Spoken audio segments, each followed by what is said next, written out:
please. I'd like to thank all the contributors to tonight's debate. I'd like to acknowledge the three ministers who spoke. I'd also like to acknowledge the constructive approach that was taken to the amendment by various non-government groups. I would, of course, like to add my welcome to the nurses, the midwives, the INMO, the PNA for coming here this evening. So, where are we at after all of this? Two government ministers have said that the solution needs to be within the Public Service Stability Agreement, and we agree. And we tabled this amendment very, very carefully to ensure that we can do that. The PSSA allows for measures targeting recruitment and retention.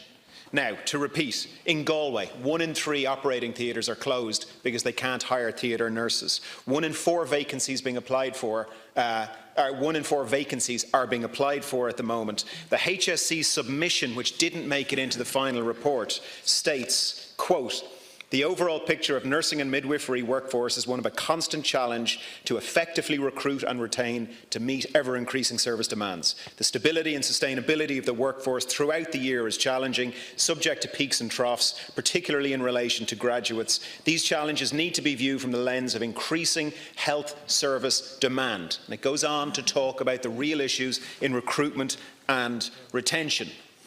DEPR has insisted, we are told, that it will not bring forward proposals for additional pay as part of the moves to avert the strikes. Now, the Minister for Health praised nurses and midwives in his contribution, but having done so, the next word in his speech was, however.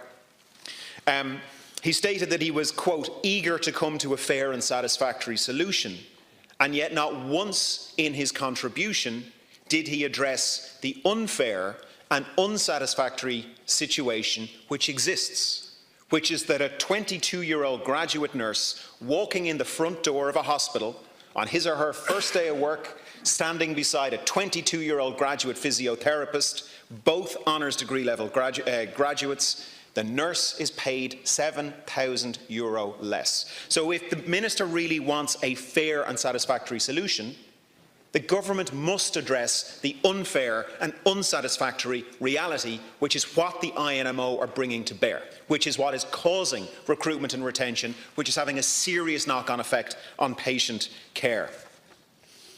In my experience, this government, I'll finish on this government is not good at listening to those working in healthcare.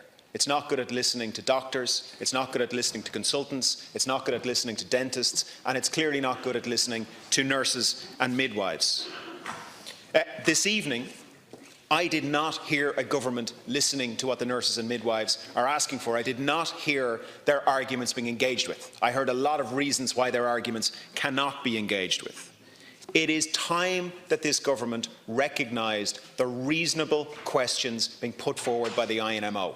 Why are the same level graduates, a nurse and a physiotherapist, paid €7,000 in the difference?